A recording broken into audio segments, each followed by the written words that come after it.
Studying Zen Mind, Beginner's Mind, a great book, published I think 40 years ago.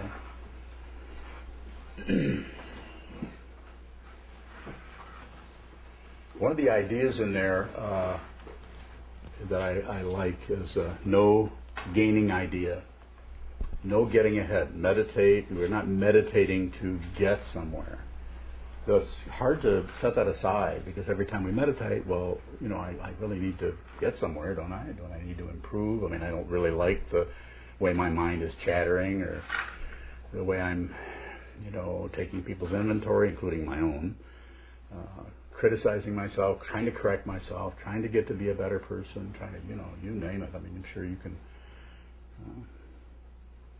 say more about your own particular situation. So, but when Suzuki Roshi is saying beginner's mind, like he does in the title, and when he says, and I don't know what, it's somewhere where you're at, I think in the book, no gaining idea. It's just a way of talking about something that is pretty difficult to get because you have to have a little bit of a gaining idea or you'd never sit down. You'd never even do this. You'd have to have something, some kind of motivation. But remember, he's addressing people who are already on the cushion. So they've already had their gaining idea. They've already got to the cushion. And now that you've got to the cushion, give that up and just be. The way we do that is to use the body. The body-mind look like two different things. Perhaps not. That's a preconception based on, here's the body. And when the mind is doing what it's doing, the body doesn't look like it's doing much. So, and besides, where do you find this mind at anyway? How do you locate it? If you could find the off button, I'm sure there are times when we'd all click. Had enough of that. So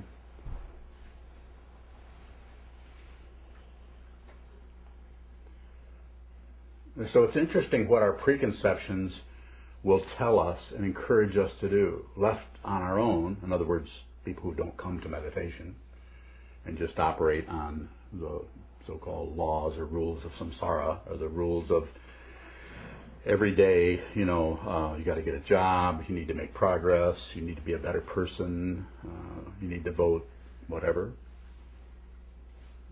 I mean, it's just on and on. It's if you turn on TV, everybody's got an idea and they want to sell it to you. Somehow they want to get you to do this or do that. And some of it makes some sense. There's some reasonable people on there. And some of it is junk. And sometimes really bad ideas can be promoted in such a way that they sound pretty good. We've all bought something that we thought, oh, you know, it didn't work out so good. But the person who is selling it seems sincere. You kind of like them. Interesting thing. A lot of politicians like that, as we know.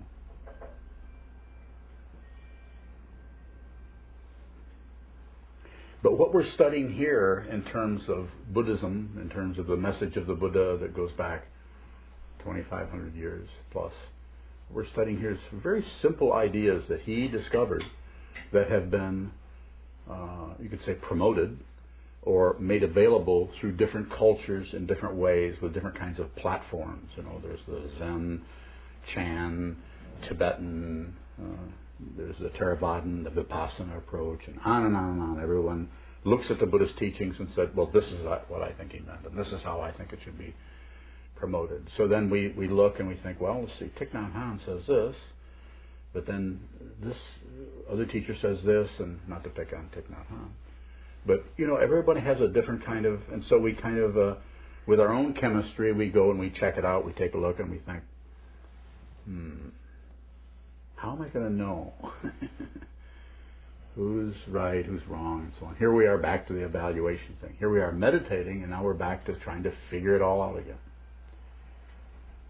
So, and of course, I'm no different. Here I am telling you stuff, and you guys are here, so you're kind of giving me permission for at least for this next hour or whatever it will take to say things about this. And then, you know, maybe you'll think I don't care what he says or care about what he says, or maybe you'll think, yes, this resonates, this is important, this means something.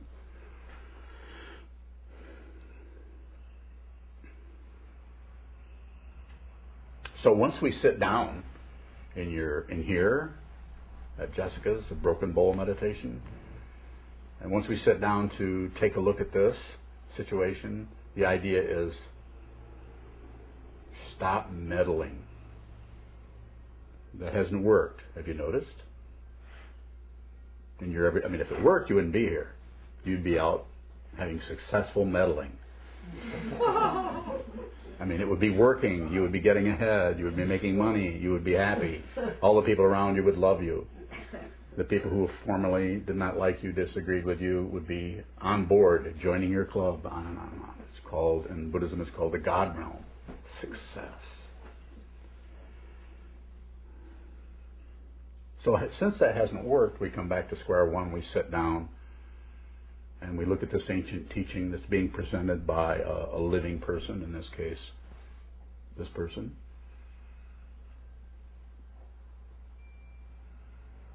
And we say, maybe I'll give it the benefit of the doubt. I would never ask you to trust me. I've taken that out of since my second wife, I've taken that out of my vocabulary. I'm just joking, of course. But you know what I mean. When people say, trust me, immediately the red flags go up everywhere. Why should I trust you? Why are you asking me that? But on the other hand, there's another way of saying it, like, you ask for the benefit of the doubt. Check this out. Reflect on it a little bit. Apply it, just like Suzuki Roshi is saying, here it is. Do this for yourself, and then either make this information, this suggestion. It makes me think of the traffic suggestions we talked about today. Who was it your dad was saying that red lights, stoplights, they're not really laws, they're just suggestions. You should stop at a red light. You don't have to really do it. They don't really mean it. So from the point of view of meditation, we hold our body still, we sit down, and with the suggestions, beginner's mind. So go back to square one, sit. We have our body. We have what we refer to as our mind. And we just observe that.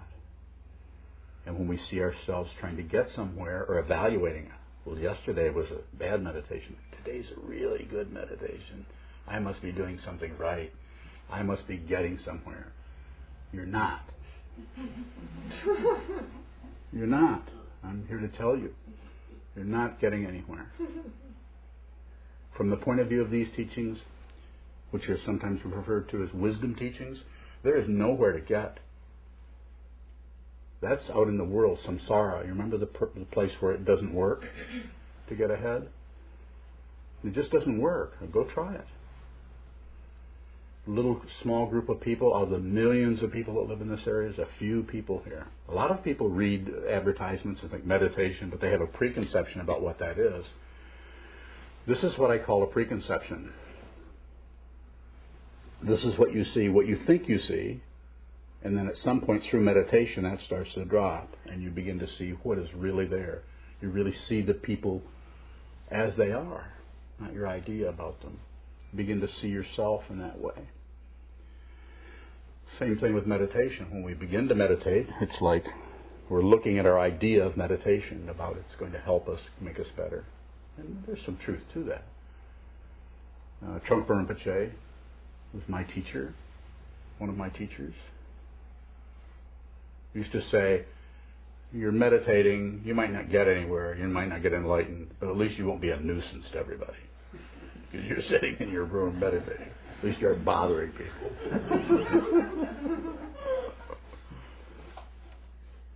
I remember when I heard that, I thought, gee, I hadn't thought about that way. I won't be a nuisance to anybody.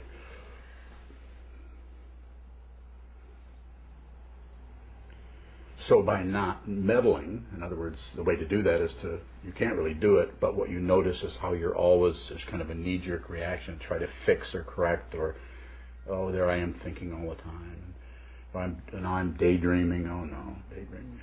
The whole meditation, I wasn't aware of my body, wasn't aware of my breath, wasn't even aware of the carpeting or the music that cranked up next door 10 minutes ago. I was totally in my plans about how I can be happier.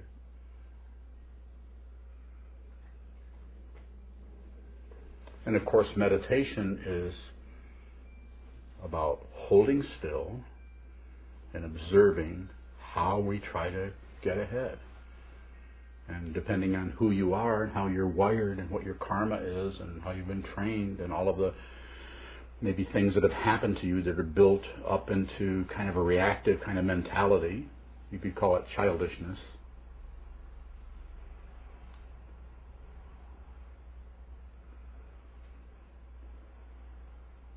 It seems to be necessary through meditation to slowly see those things and stop fighting with it and stop meddling, stop doing anything with it. Beginner's mind. No gaining idea. So in other words, at some point you're just here. Or points. Or maybe they're between the points.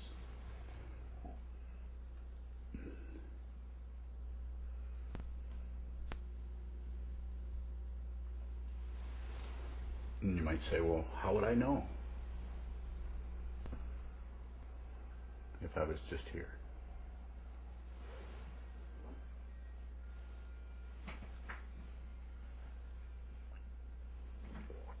You can't. You can't know. You can't know. There's no way you can know. And this is where it brings me to the idea, and this word only goes so far, but I don't know what other word to use. It's trust. You have to trust yourself. You will not have a reference point. When you step out of confusion into sanity, a word I prefer rather than some of the other fancy ones, you will not know. And why won't you know? Because you're not separate from anything anymore. No longer separation. You see yourself everywhere.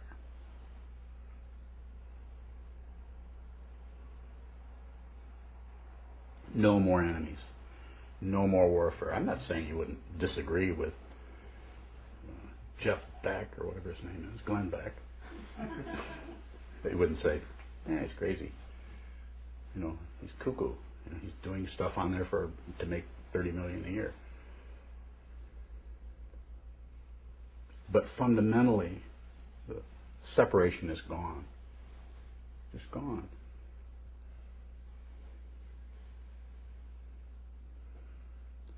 So totally have you stopped separating yourself from everything that everything is allowed in. Everything can come to you.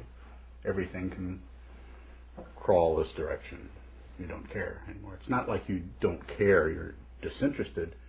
You're very interested. But you're not working on it to see if it's going to help you or harm you. Or the evaluation is gone. And you won't know it.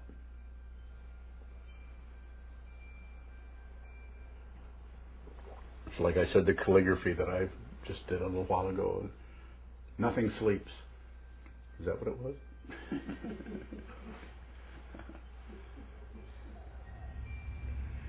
Of course, things go to sleep and wake up and go to sleep and wake up. But fundamentally, nothing sleeps.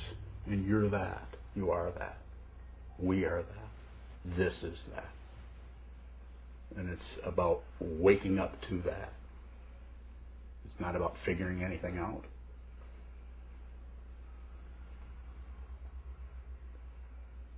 Beginner's mind.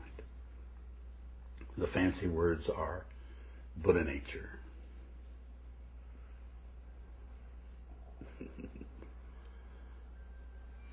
Buddha nature.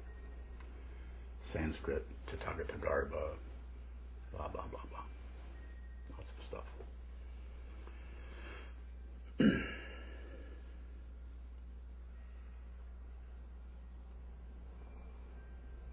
The funny part about nothing sleeps is that Bob was taking a nap, quote unquote, and 10 minutes later he's up, vastly making calligraphies in the kitchen saying nothing sleeps. I was in retreat a little over 30 years ago, a long shamatha or mindfulness retreat where I didn't do any fancy stuff. I just sat and I looked out a window of a retreat cabin in Michigan. About 2 weeks into the retreat, I'd gone to sleep. I was meditating about 8 hours a day. And about 2 weeks into the retreat, I was in my sleeping bag, and some of you have heard this story before. And I woke up and I sat up, and I looked out across a field there, and that's what arose in my mind. Nothing sleeps. Nothing's ever slept anywhere. And then I proceeded to go ahead and be more confused again. What does that mean? Should I write a book? But it was more about really not trusting. You have some kind of insight about something, and then it starts to fade.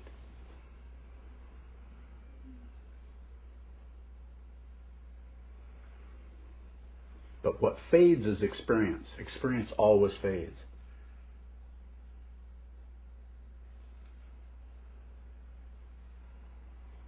But that's kind of what we look for, having a good meditation experience. Yay!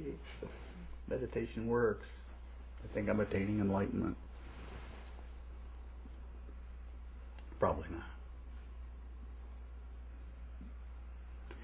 It's already the case. You can't attain something that you already are. Trust yourself.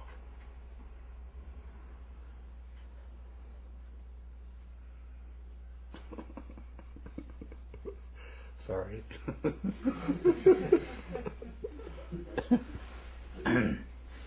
So if you have any questions, I'd be happy to try to figure it out for you.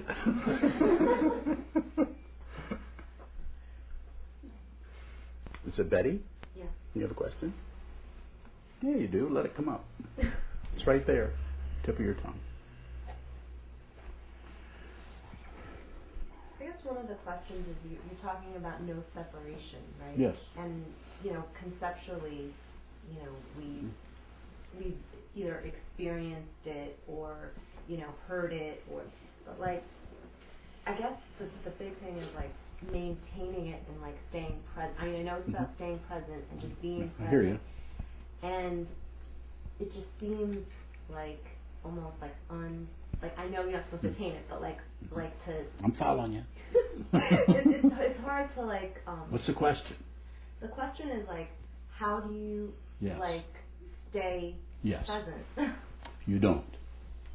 You can't. There's no present to it. It's already the case. So whatever you're doing is actually muddying the water around it by reaching and grabbing and trying to hang on to it. Relax. If you relax, the fear we have is when we relax, our sense of self starts to vanish, and we panic because we don't feel like a solid person anymore, so we want to reach out. And what's being said from this perspective is relax. Just observe. You are what you're looking at. You are the whatever realization that you're looking for. You're already the case. Beginner's mind. You have another question? Go ahead. Yeah. Around that. No, I think you do. I think you do. Yeah. Along the same lines. When you say, you are already, what you're looking for. Yes. So, anything that you are seeking is really, the whole trying part of it is what's not allowing it. Yes. Okay. Great. Yeah. That was the answer. Now, the question is, how does it look? You just answered it. That's how it looks. It looks like you're trying. So, by holding still, we practice just not trying. You just come back to square one. You can use your breath. Come back. Keep coming back. Stuff comes up. Come back. Using the body, because the five senses, not the sixth one, the chattering mind, but the five senses don't really lie. You know how you feel, how your bottom feels on the cushion, how your hands feel, how sound is. the actual texture of reality, of your life, being a living being, a living organism, is not, there's no lies there particularly. So you can just rest in that. And at some point, the thinking mind, the discursive mind, the suffering mind, the grasping, clinging, pushing, pulling, ignoring mind comes to a rest.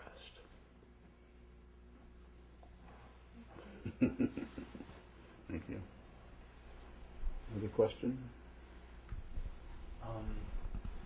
James? When you say that we're always awake, everything's always awake. Nothing sleeps. Nothing sleeps. I didn't say always awake. Yeah. Okay. So, when we are sleeping, can we be awake? Yes. Perhaps, I guess, in our dreams, even? You could kind of parse it out like that, but there's a fundamental quality. If we start to get into that, then we start to analyze it, and then we have to bring in the scientists to find out what's happening with the synapses in the brain. And we'd have to call various researchers and so on. We're talking about your life.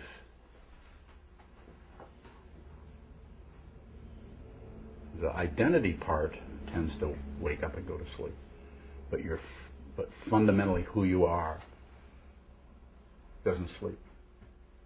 It's like have you heard of and said that it's unborn? Who you are is actually unborn, unceasing. What hasn't been born can't really die. This is the way Buddhists talk about eternity. They don't posit an eternity. But what hasn't come into being can't pass out of being.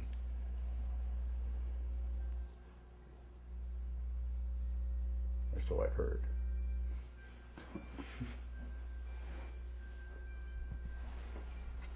Sir? Do we have a purpose?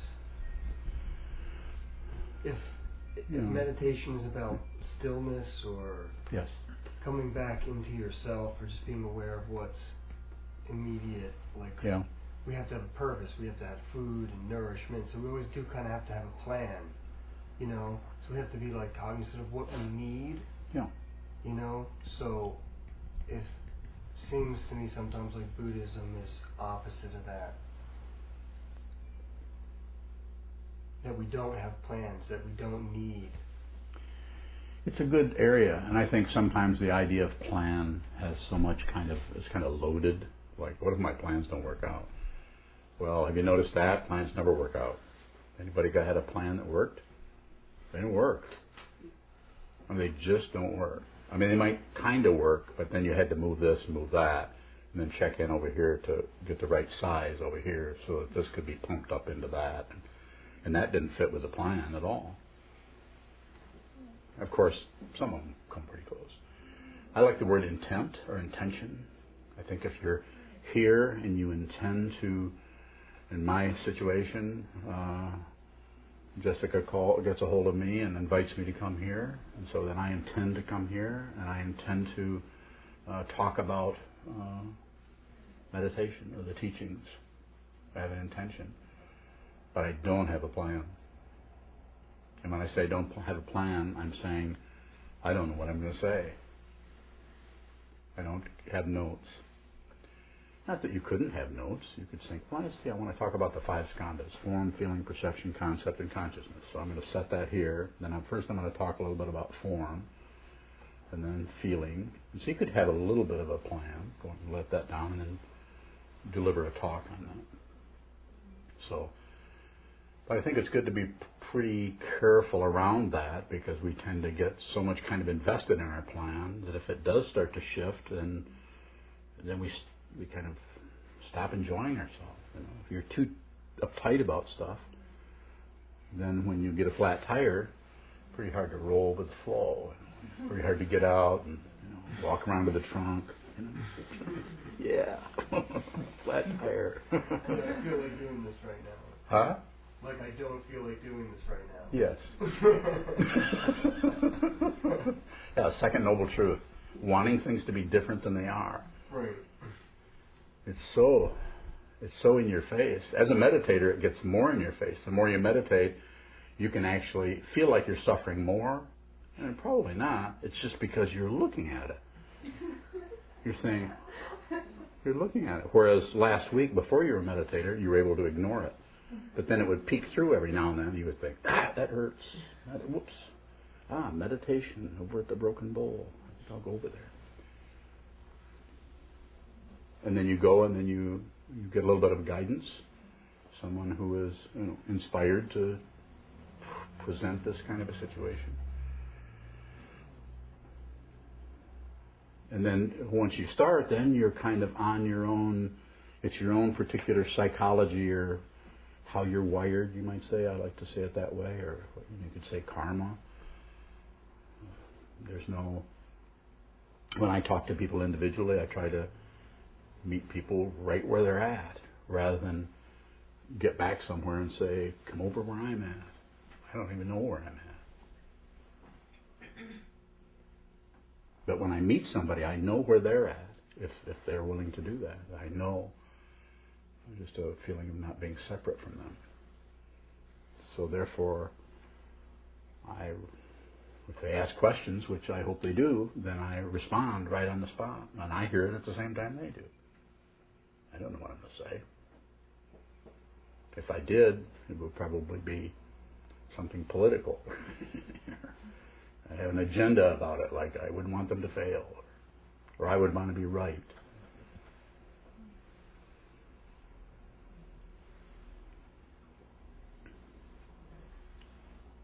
Anything else? Question?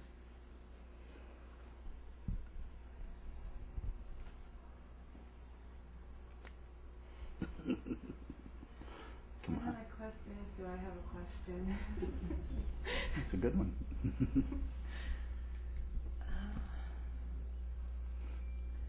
Would you apply this stuff to other areas of life, like not having a plan in school or in your job, or if you're practicing something, like I'm practicing an instrument to just... Musical? What do you play? Musical instrument. What do you viola. Play? Viola? Mm-hmm. To just, in the book, they talk a lot about repetition and constancy, to just keep doing it without the sense of trying to attain anything. Mm-hmm. Would you apply that to other areas? Absolutely. Yeah. Meditation is just square one, coming back to square one. Viola, play, but I have a son who plays the viola da gamba and other instruments, and that's what he does. He's been repeating that. And then I think it would be... You had the intention to learn this, so then you sit down and you work with it and you talk to an instructor. He or she gives you feedback.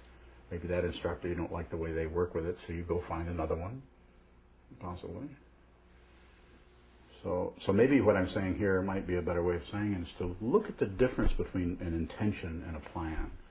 Sometimes the plan gets too much like a cement block. Yeah. Yeah, you're welcome.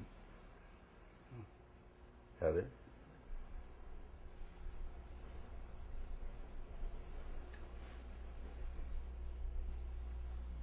I'm percolating. I can answer that. If I phrase it as a question, I'm percolating? Yeah. I just need a minute. Fine, I'll come back to you.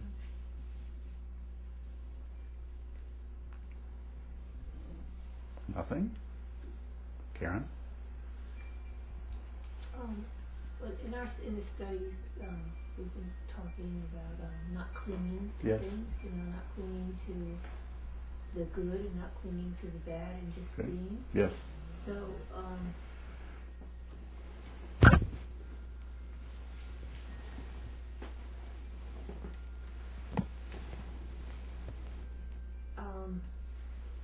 so that when there is joy there,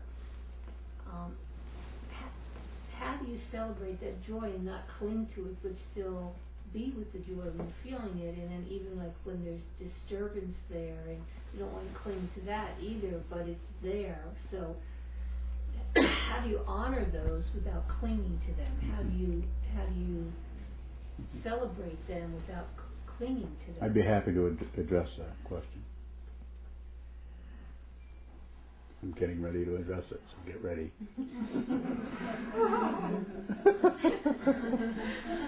Exactly. Honor, celebrate, even the word joy, those are pretty strong conceptual pointers. They are concepts. We need concepts to talk, but they have real sharp pointers on them, pointing away from what they are. We tend to fix on the concept. So by being a meditator and working with how things are moment to moment, how your emotions are, how your skin feels, how your butt feels on the cushion, how your breathing feels. These are not concepts. This is feeling.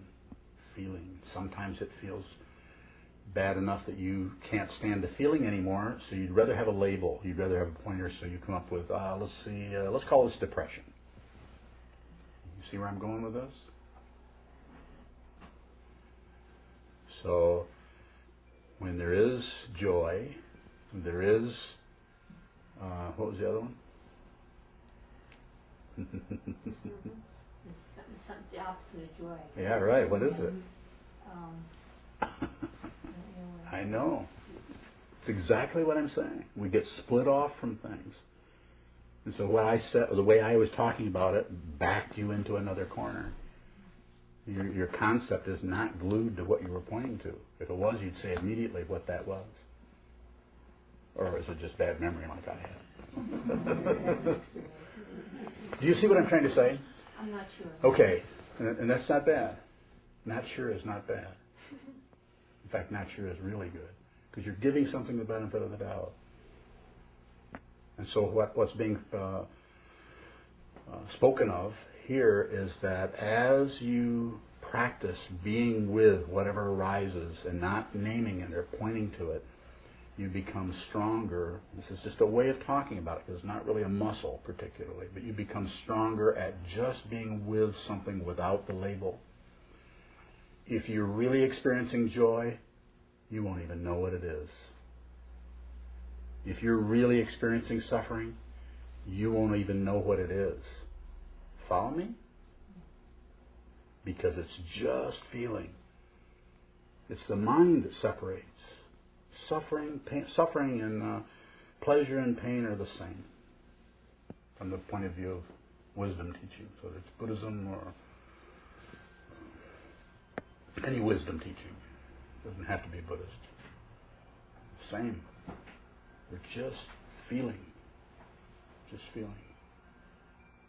And something is going to be uncomfortable, and something else is going to be pleasurable in a sense. But it's kind of back behind. We kind of get behind those labels and actually just feel the intensity of being alive. You're a living being. Enjoy yourself.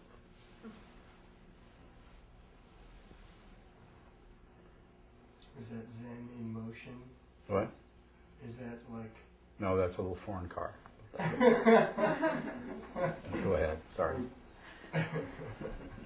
Go ahead. I was going to say maybe a Japanese motorcycle. It's not even Zen. I mean, Zen is kind of a catchword, Zen, Zen mind. So it's kind of a word we use, but it's just being. You're just there. You're alive. You don't even have to be a meditator particularly, but being a meditator opens us up to the very world that we've been ignoring, looking for something over the horizon. Can you be Zen when you're active, though? Like when you're like if you're playing the viola or something. Zen mind when you're doing something. I have no idea.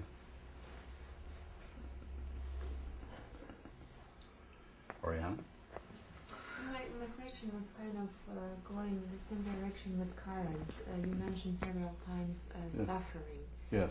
And so I was thinking, I guess, our experiences in life go both ways, joy and suffering. Yes. And they're kind of,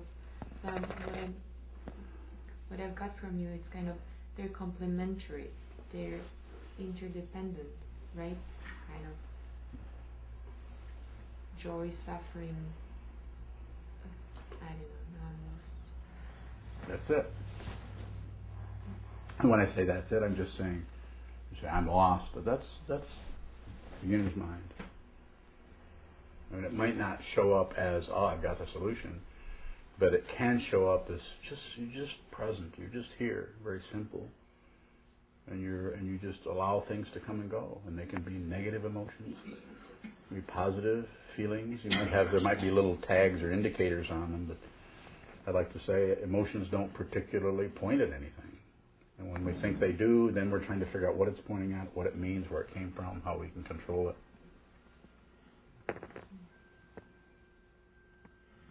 Anything? I'm still thinking, kind of, I don't know, trying to figure out that why, I mean, in this book study, oftentimes even you mentioned, suffering, and tonight you mentioned suffering, and so I'm just trying to, understand why Buddhism emphasizes that suffering. Why? I mean, as I said, pendulum goes both ways. It's not just suffering. Why are you here? I don't know. You have no idea why you come to meditation. And there must be, or it doesn't have to be, but isn't there some kind of dynamic where you think, maybe I'll meditate and see if I can calm my mind? Anything like that at all? You're just coming randomly? I mean, probably there is something, but as you said, I'm just not trying to, stick to the concept, to the idea. I just, it doesn't really matter. I'm here and trying to meditate, and that's it. That's fine. Yes. I don't see anything wrong with that. Sounds good. Keep doing it. And sometimes, though you may not be, some people are really, really suffering horribly. Mm-hmm. And they can be next door. They can be in this room. Extreme suffering, where it's extremely painful, hard to just even stay alive. There's so much torture going on in their minds. So you may be a little better shape karmically. So all the more reason maybe for you, of course it's your life, but all the more reason maybe for you to, when you can, to reach out and help people, support other people. If you fundamentally don't have a lot of suffering going on, then your karmic situation is not so bad. Some people are in incredible pain. All over billions of people are. Any further questions? Okay. Okay. Thank you. Uh-huh.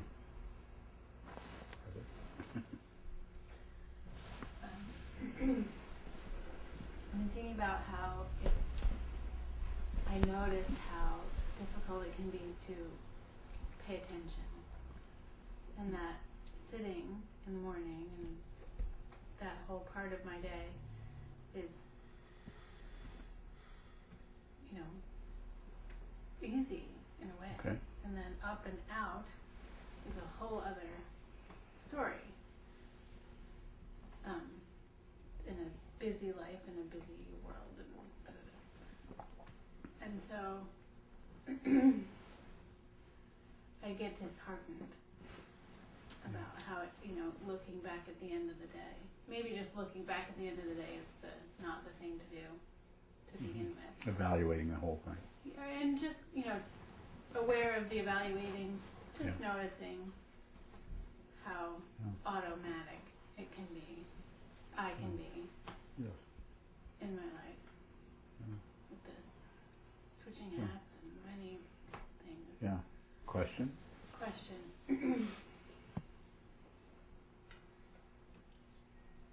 Is it always more sitting? With him it is. I know. Yeah, I was going to say, I think I know what you're going to say, but I don't want to say it. Okay. Is that the question? Is it always more sitting? No. Is that what makes what can... Not necessarily. That would be generally advised. That's how if you think about it and reflect on it, our life is about kind of a cause and effect, react, do this, see what happens, interact with people, get their ideas, make plans, on and on and on, some kind of trying to strategize or manipulate or control our environment so we can get the good stuff, keep away the bad stuff. Ignore the things that won't mind. And just focus on what we can control. And so if you didn't use the word meditation, and you just called it something else, holding still. Something about holding the body very still and just looking, in other words, just observing how the senses feel, sense of sound, sight, smell, taste, touch, thinking, all those 6 senses, and just observing them. And not particularly buying into the sense of thinking, because it wants to run everything and tell you what all those other senses are doing, what they're up to, what it means, and what it has in store for you, and if it's a good thing to do or a bad thing to do.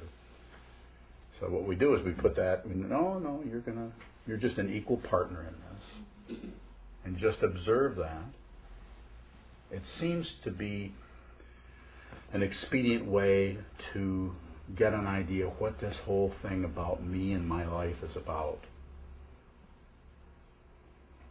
But it doesn't work like a solution kind of thing. It just works as a, where you can see how you confuse yourself or get involved in some kind of a labyrinth of feelings and emotions and reactions and so on. So from this perspective, or even a certain perspective, then it would be, here again, I would trust yourself rather than listen to some guy up here. And think, maybe I should do more of this. Maybe holding still and observing who Heather is, or who Bruce is, who this is, and what really is going on with me. You're in your room at home, and maybe you're thinking about, I need to meditate more, and my meditation is going really well. It's going really crappy, or I need to meditate longer. Maybe I should talk to Jessica. Maybe I should talk to Bob. Maybe I should stop meditating. Maybe I should go to one of those Theravadan, those Vipassana retreats. They get to close their eyes there.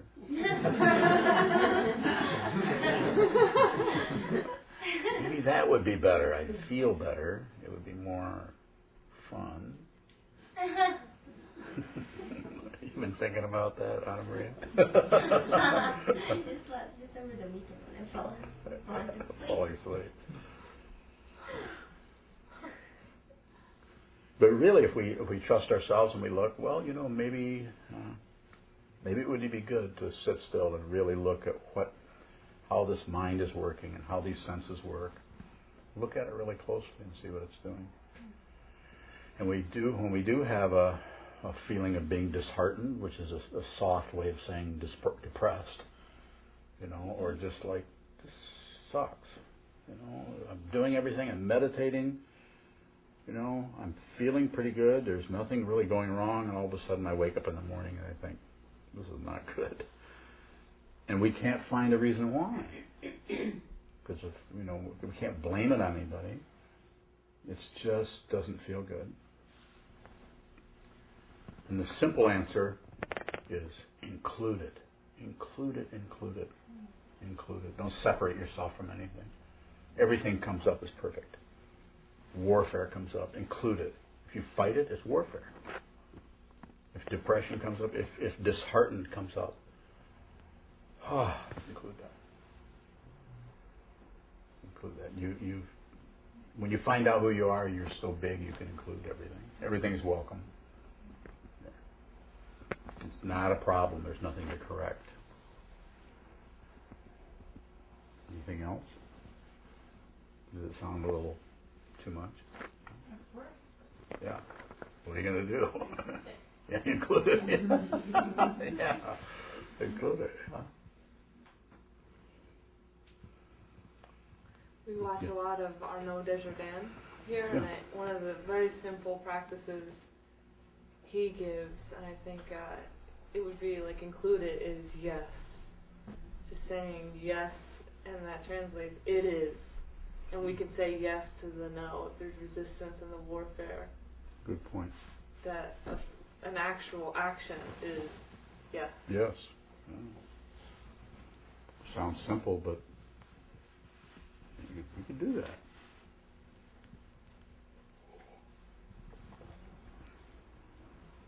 And I have a question. Cool. Can I? Sure. A lot of our book studies, some people have been through months, and tends to be a theme that pops up a lot around finding your bliss, your dharma, like why you're on this planet, what it is to do. That we all have this unique purpose, and something comes up for me is like, what is I feel like there's a distinction between inspiration and excitement. That's a good differentiation. Yeah.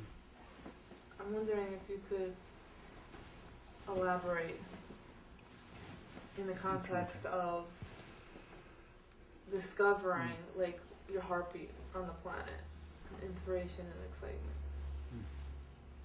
Good one.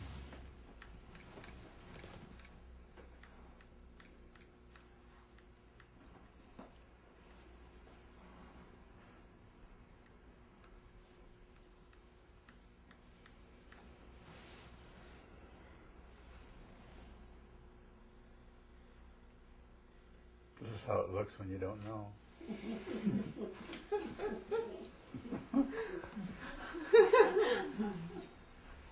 Something's coming. It's like a fish. It's way down. Bottom of the pond.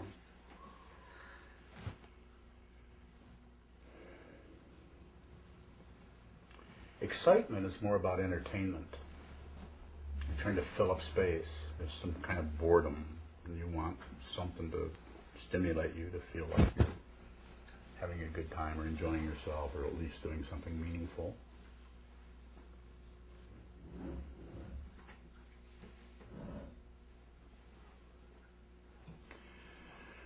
Whereas inspiration seems to go beyond kind of a self-centeredness. It's more inclusive, using the word. If it involves music, some kind of inspiration to go beyond your own boundaries, not just in the sense of expressing your own little kind of narrow view of the world particularly, but some kind of feeling of wanting to, to use Karen's word, celebrate, expand out and let go of the self-centeredness kind of thing. So one is like you're inspired to expire. You're inspired to, there's an inspiration that wants to come out.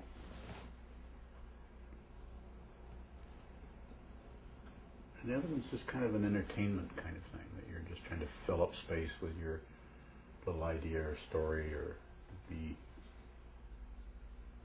kind of feed off from something. What do you think? What do you think that's? It's a good. My sense of that, and you keep saying like clarity doesn't see clarity, and inspiration for me, because I'm someone who does have a lot of excitement, enthusiasm with my. And sometimes it's just like a bulldozer, whereas, and this is a good distinction for me, whereas the inspiration is in this category of choiceless. Everything is choiceless, but it's choiceless, and it's this is just the case. This is just the case in action. Like, there isn't the emotion has the thing, where inspiration is just like from the ground, like the swelling up, and then acting out from that. Trungpa Rinpoche used to say, I have to paraphrase, I don't know exactly how it worked, but when people would get kind of bummed out, their practice isn't going well, they're not feeling so good, doesn't seem to be working, he would say, return to your original inspiration. Return to the original idea of why you wanted to practice. That applies to a lot of things. Why you wanted to play the viola when things are going, why did I want to do this?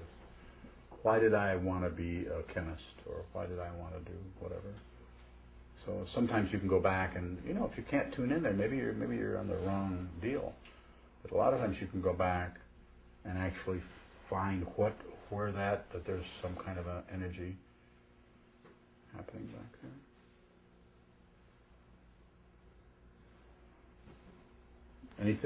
Any other questions on that or anything else?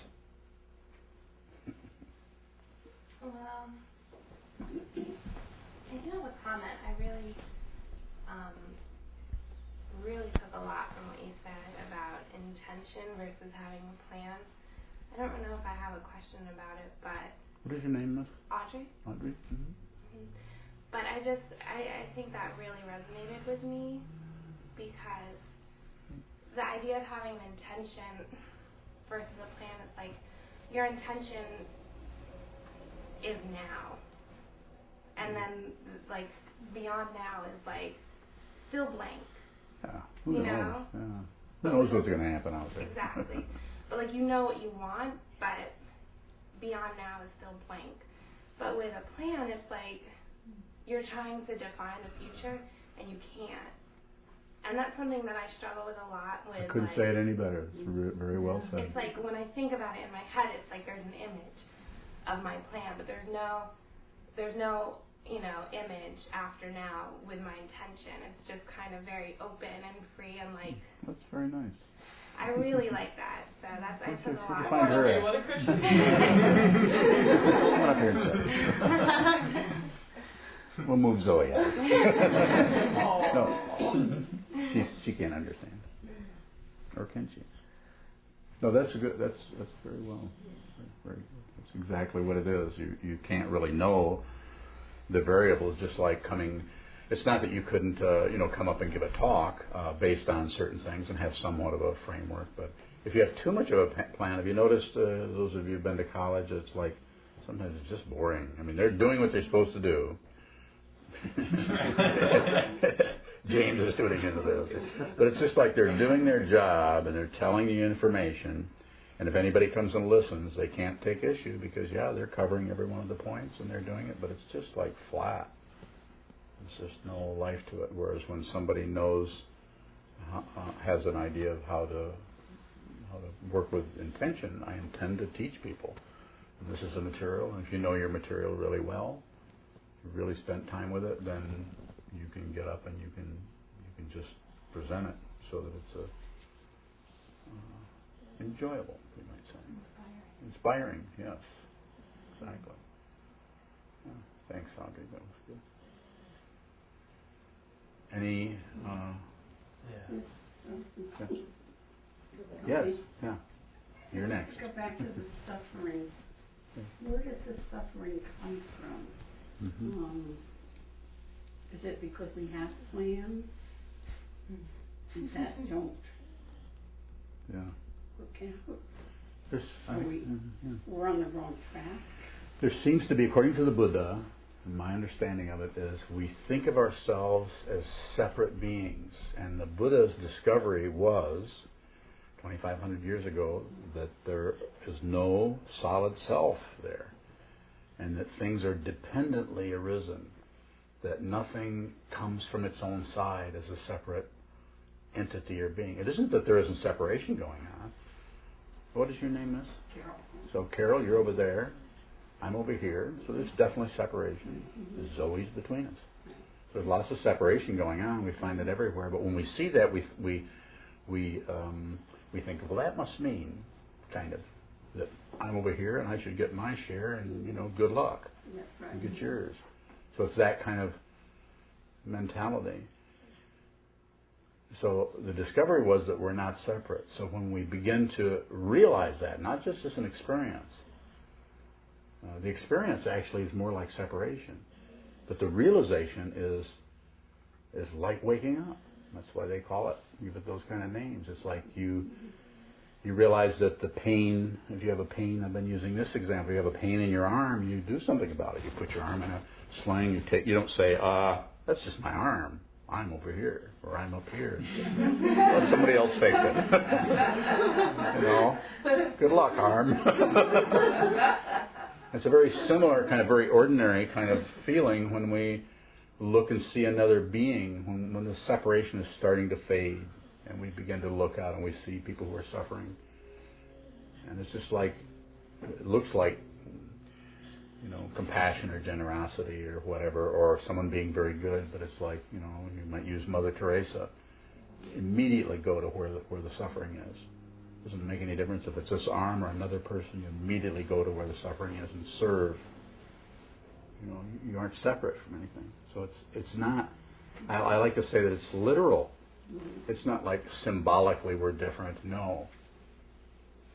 When this starts to occur, you see that you're everywhere. So the suffering part, separation. When you see that there's still suffering, but it doesn't belong to anybody. Make sense? There's still suffering, but it doesn't belong to anybody.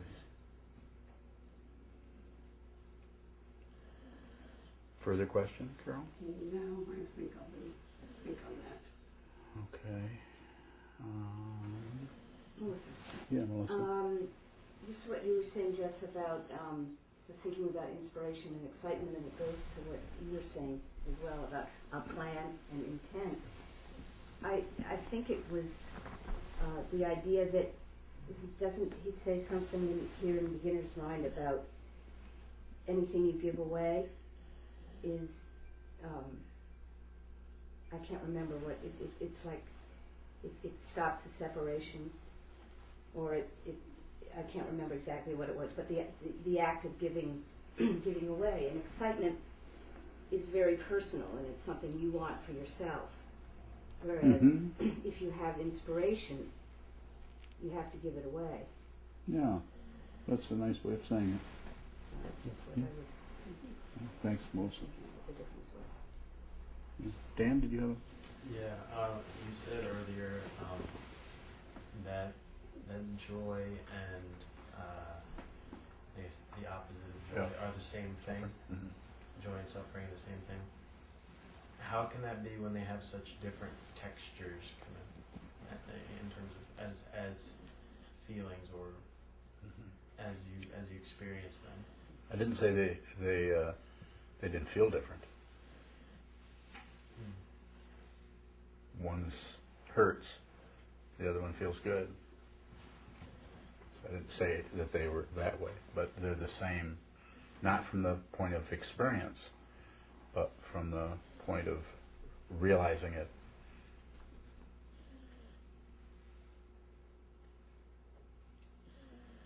Can you explain that a little bit? Nope.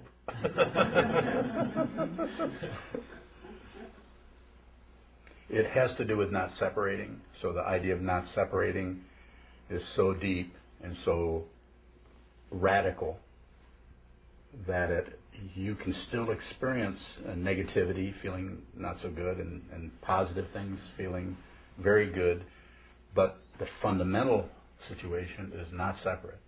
So therefore it's just, flowers and weeds. However, you can use all kinds of images, but it's just the occurrence of things. There's no separation anymore.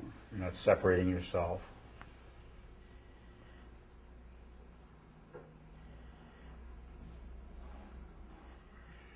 To try to, you could kind of get conceptual about it and maybe show a little structure that would, maybe if we had got into particle physics or something like that, which you probably have to ask James and we did that. No, but if you could get into elaborate concepts that might show that, but it seems to be better to just leave it at that and allow people to connect with that themselves.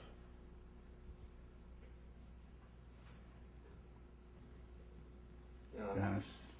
In that same line, the excitement or something positive seems to be, very stimulating, and I'd be up and like to do something. Where it's sort of a depression, it's like I don't even want to get out of bed. Yes. Now, is that the separation? Is eventually I can feel so excited or feel totally hurt that either reaction is not going to be there or not as strong. Yeah. I mean, Mm-hmm. the psychiatrists, I mean, they have some explanation for it, what happened in the brain with whatever chemicals, but I don't know what's first, Yeah, I don't know either. I'm not a psychiatrist, so I have no idea from that point of view. But maybe that's as a meditator, one feels like crap and one feels really good. So that's the difference. But you knew that already, right? Yeah. But from the point of view of no separation, those are just things that occur to you. We separate out. We want to push on one and enhance the other, which is called aggression and passion. And so these are the three poisons in Buddhism: passion, aggression, and ignorance. We want to do something with everything. So what's being suggested here as a meditator, just to observe that. When you get out of bed, you make a note that you don't feel good. You don't push it down. You don't fluff it up, and you don't ignore it. The same thing with really good feeling. You don't increase it. You don't crank up the volume on it. Try to get or suck the life out of it, so that it won't return for 6 months. So the idea is don't do anything with it. When you do something with it, you reify your separation, not only from those very events. So they're separate from each other, and then you're adding more separation by trying to control them, push them down. So it just further, it's called samsara, the endless wheel of suffering, of having things, the classic thing perhaps some of you have read is the classic definition of suffering is having what you don't want and not having what you want. It's very simple. I don't have what I want. I have all this crap I don't want. I'm suffering. As a meditator, it's the idea of stop your agenda. Zen mind, beginner's mind. Stop, look, no gaining idea. Slowly, over a period of time, you could call it training the mind to just rest.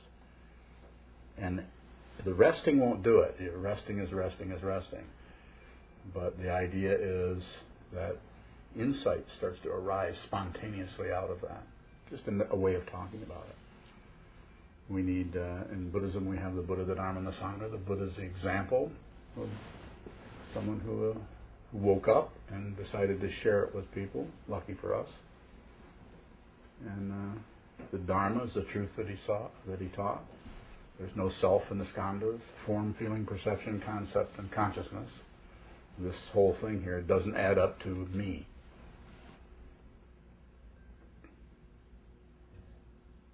And that things are dependently arisen. Dharma. And then there's all kinds of other. Just go on and on. There's just 2,500 years and everybody's writing things, interpreting things. And it's a cumulative tradition. It's a non-theistic cumulative tradition. It's not revealed from on high from some holy guy. It's just some ordinary guy, pretty ordinary, discovered some things and shared them. Other people meditated, looked at that situation, and began to maybe expand on it in different ways and talk about it, add to it. And then the Sangha is this community of people that are meditators that are interested in waking up or not suffering.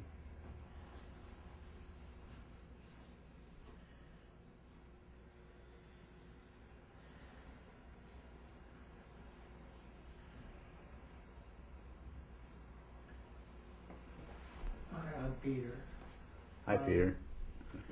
You mentioned that when we feel crappy, when we feel Yes. depressed, when we wake up. we just see that, recognize it, and feel it, and then include it. Yes, sir. And perhaps lessen our aversion to it. But what happens in the situation that's when you can get out of bed. What happens in the situation when the depression is so bad that you can't get out of bed?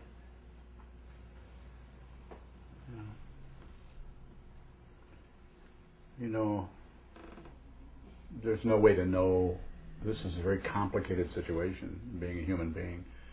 So there's no way to know for sure what all of this wiring and chemicals and bone and flesh and synapses, you know, on and on and on and on.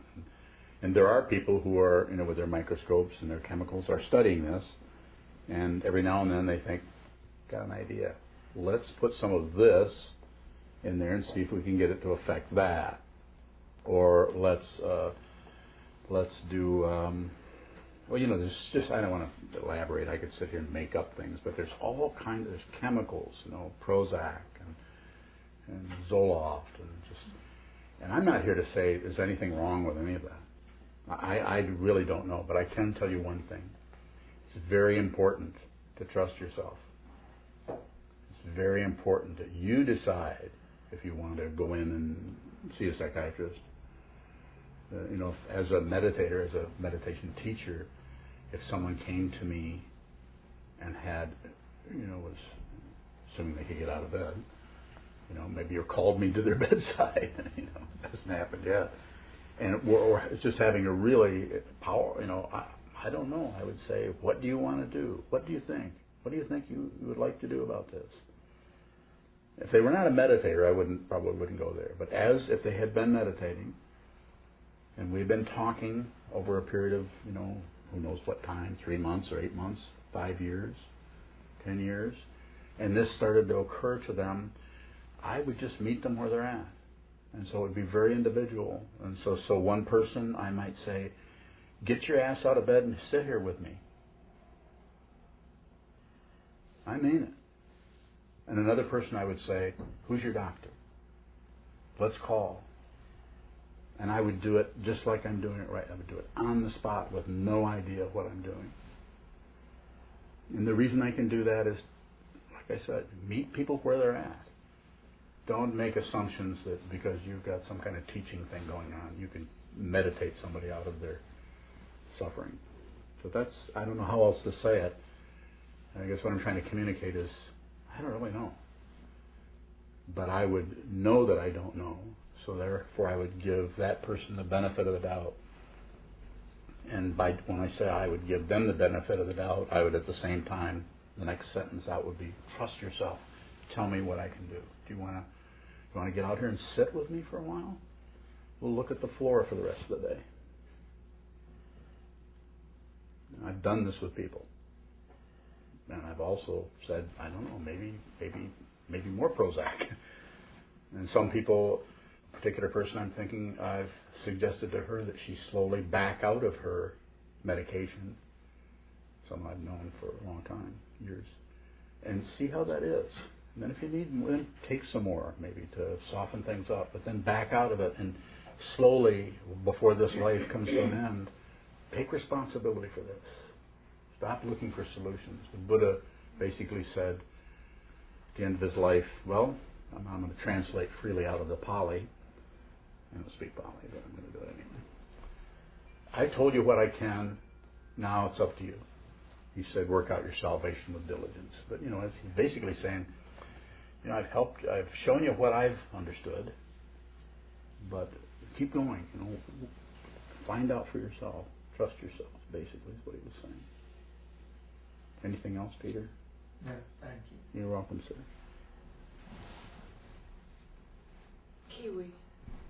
Anna Maria? Thank you. Oh, okay. On the same note as Peter.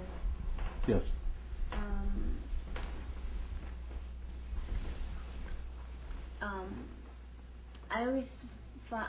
for me personally, like I feel like all of a sudden, not sort of the same situation as far as depression goes, but like I feel like one day my life just all of a sudden I'm dealing with something that I never thought I'd have to deal with.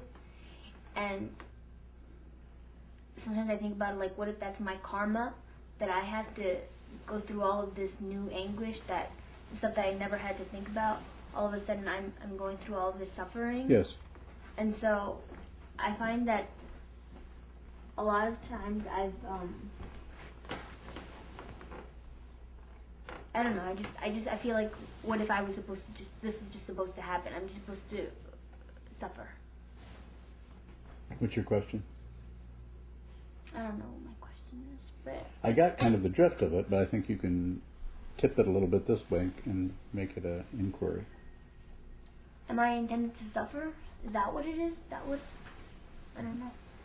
Well, we want to know when we're having some kind of experience that's really difficult, or we're going through, especially like waking up in the morning and being disheartened, or you think, why? I mean, I've been trying to do a good job. I don't think I've... Why is this going to fall on my head? I didn't do anything wrong. I'm just sitting here. Which one is that? Yogi Ramsar Kumar. Oh, it's probably trying to tell me something. Okay, I'll be careful. Yogi Ramsar Kumar.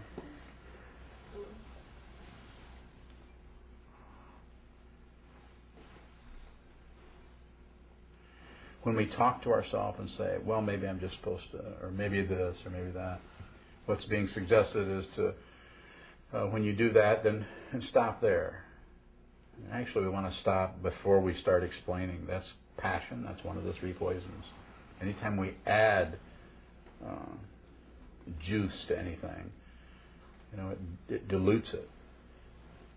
So, take whatever that texture is as it comes up, what you're calling your karma or whatever, and just look right at it. As a meditator, this is what you're learning to do by meditating every day. And you're slowly, you could say, training yourself to just observe and just watch without jumping the gun, without jumping to the conclusion, well, it's just my karma. And so what we're saying is, you might have to watch yourself say that a few times. You might have to watch yourself say, it's just my karma. And you say, I'm saying that again. I'm saying that again. And then at some point, that may not come up, and you'll just see the texture of that emotion or that feeling or that situation, which could be an actual event in your life, how you're being treated by someone, or, I don't know what specifically. And you don't even have to talk about the content. Just whatever that is needs to be observed and actually, you could say, allowed to be what it is. Separating oneself by calling it karma.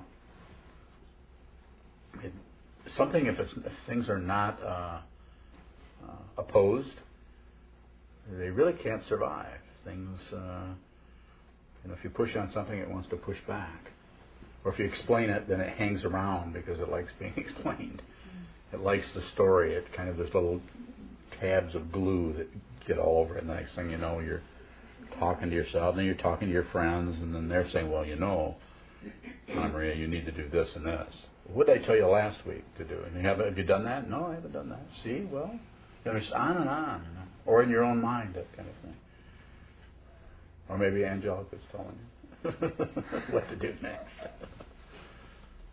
Does that help at all, or is there some other part of that?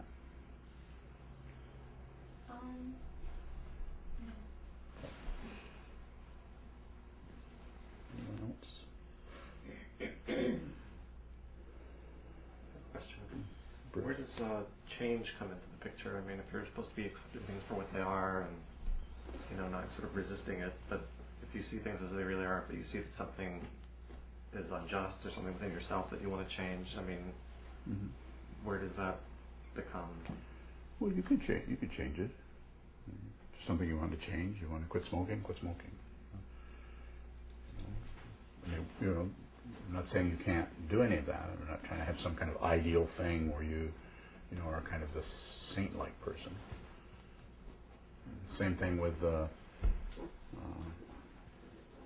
going out and carrying a picket sign because you think that something is, that's kind of, the only thing that's being suggested is look at your motivation for that. Look at your actual intention, what you're actually doing. Sometimes when we see really clearly what our motivation is, we realize that if we go out and do that, it's actual warfare. It may not be with guns, but when you take anything, even and oppose it, it's like what was it I just heard recently? A great quote, Mahatma Gandhi, and said, "We're not against the British. We're for India. We're not against the British." Why are you against the British? We're not against the British. Not against that. We're for India. Is there something further? No, just something that I was struggling with when I started to read the book, but I'm starting to understand it a little bit more. Okay.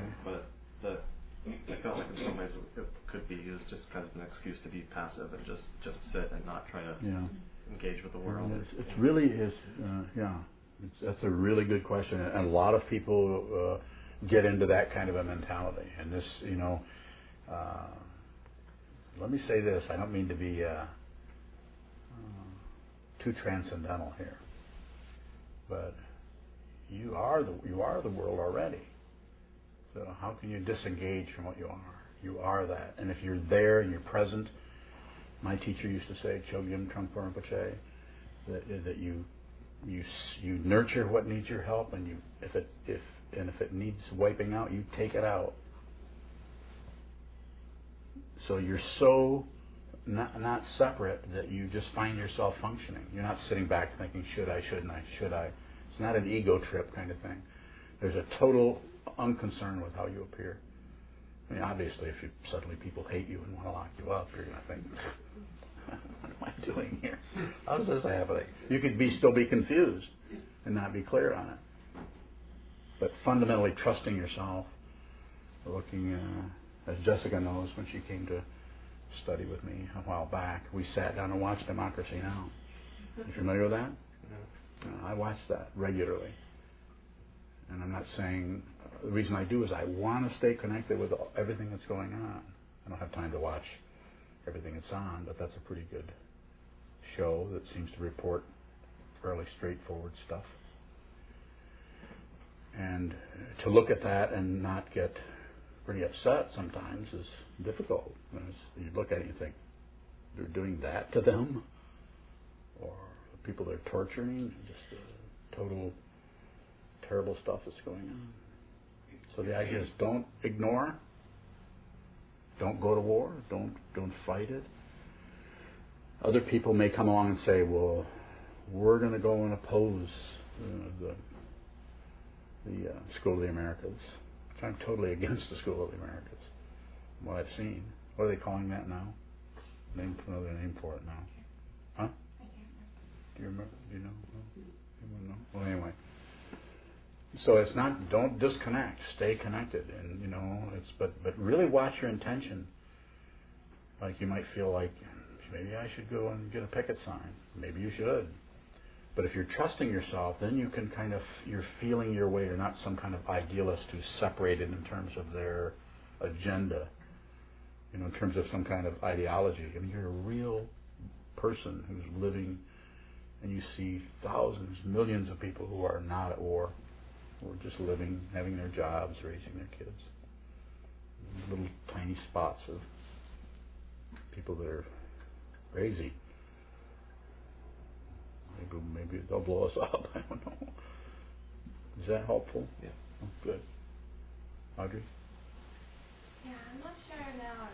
You sort of answered my question and my second question a little bit. I was going to ask, because Jeff mentioned, following your bliss or whatever you said about bliss and purpose or whatever. And I guess I'm not familiar with the Buddhist, concept of purpose, having a purpose. I guess I've always sort of seen it as the Buddhist ideology is more like you just kind of sit, and then that's as far as I've gotten with it, I guess. So when you said that, it kind of sparked my interest. So what is this idea that Buddhists have about purpose, and is that because I've heard other New Agey sort of ideas about having. I'd be happy to respond to your question. Yeah. Was it a question? Well, I guess my question is do Buddhists? I guess that's my. I'm question. a Buddhist, so you can ask me. Do Buddhists believe? Yes. Buddhists believe in that each one of us has sort of our own sort of purpose, I guess. But then you were saying about trusting yourself, and it kind of made me think that it's more moment to moment than anything else, than this idea that we have about, which is more ego, I guess. So I don't know. Now this is really good, hard to answer.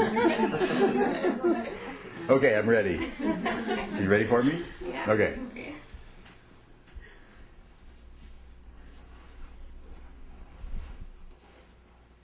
Thought I was ready. Let me start this way. First of all, Buddhists, from the perspective that I'm as a practicing Buddhist for quite a number of years, don't really believe things. It's not that we don't believe the earth is round, even though we've never walked around it. But it pretty much looks like that's a consensus. The earth is round. You see pictures from space, and people go around it in planes and so on. But I've never walked around it.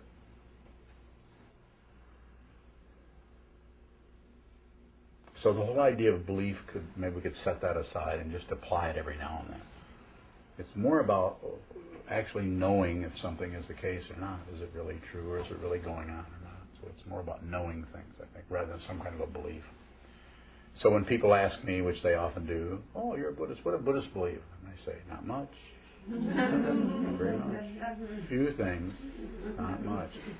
It's a non-theistic wisdom tradition, a spiritual path. The word religion comes from the Latin word religare, which means to tie back or bind or discipline.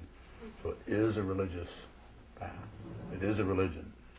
Not theistic. It's not supplicating some external deity.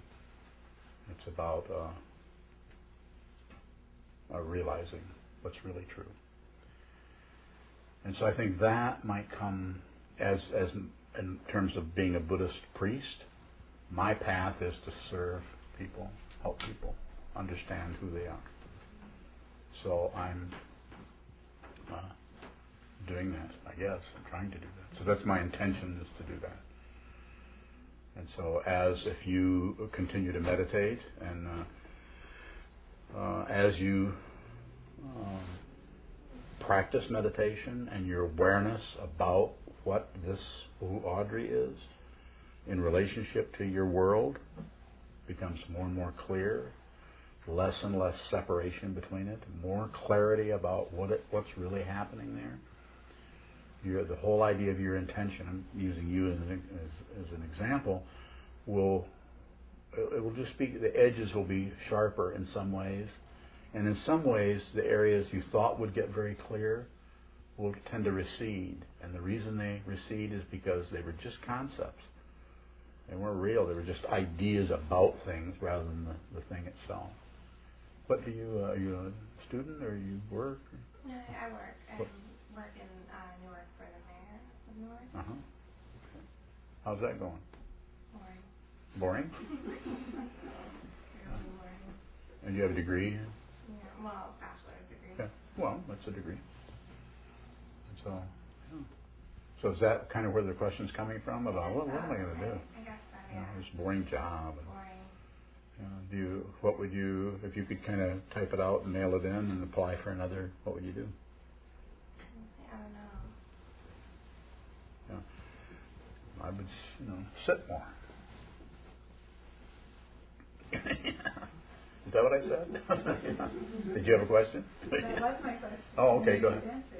No, I said, is it always more sitting before? Yeah, it depends. I mean, look at who you're talking to, What am I going to say? Nah. Yes. Are we done? I'd like to add something when you're done. What was I going to say?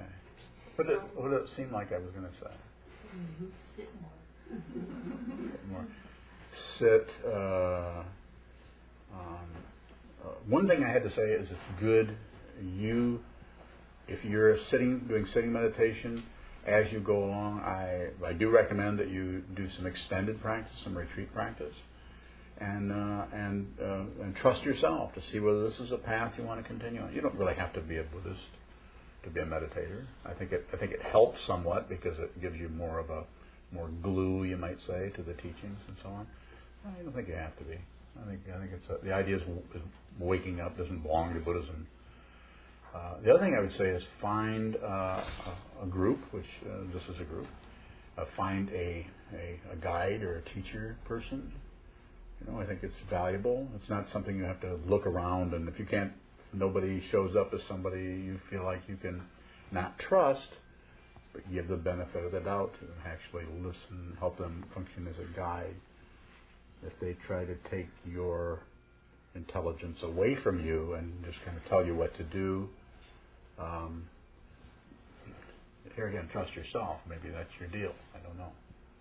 But it looks like it's good to have a teacher who's going to empower you and respect your intelligence and respect you as an individual and not just order you around like has happened before. So, yes? James, you can leave it on the table. We're going to come out in a minute. Thank you. So if there aren't any more questions.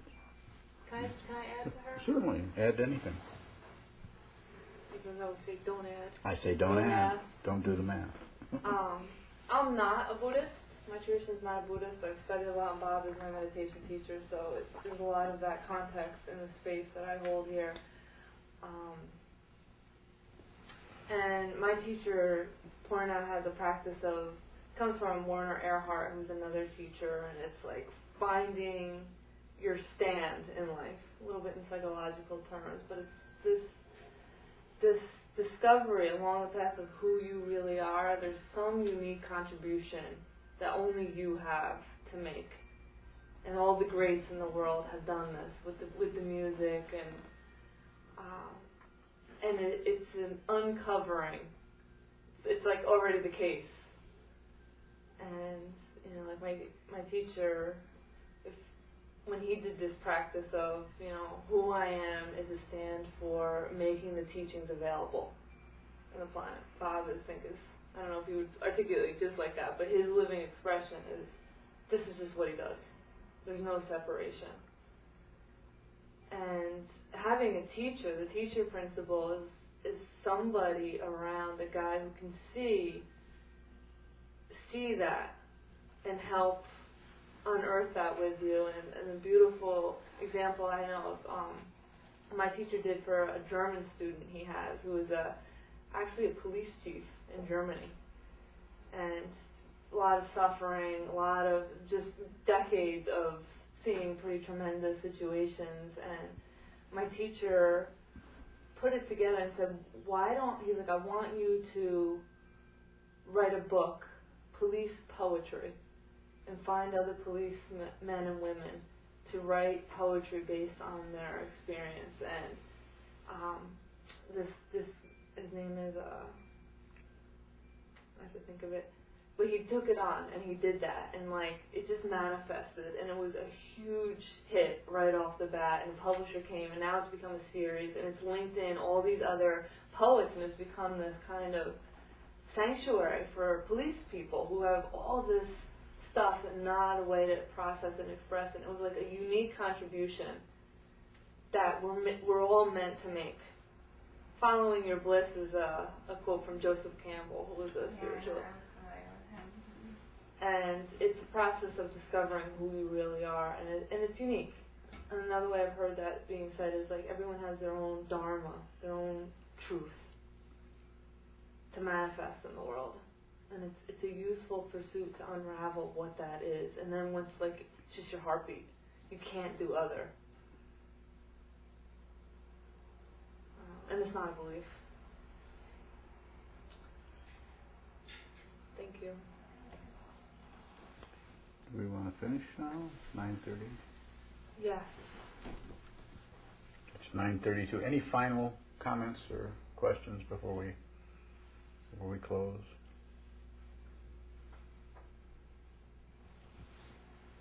Okay. Thank you all for coming.